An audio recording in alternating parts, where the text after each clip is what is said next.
అది వేరు.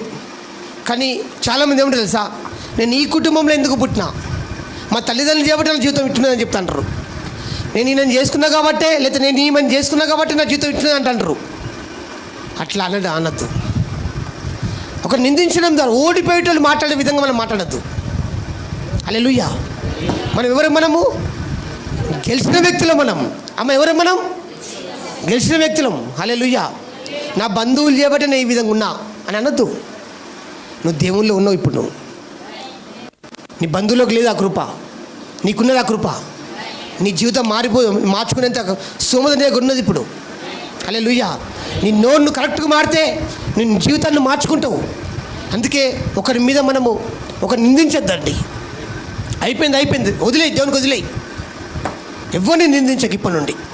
హల్లెలూయా. ఎందుకంటే దాన్ని బట్టి నీవు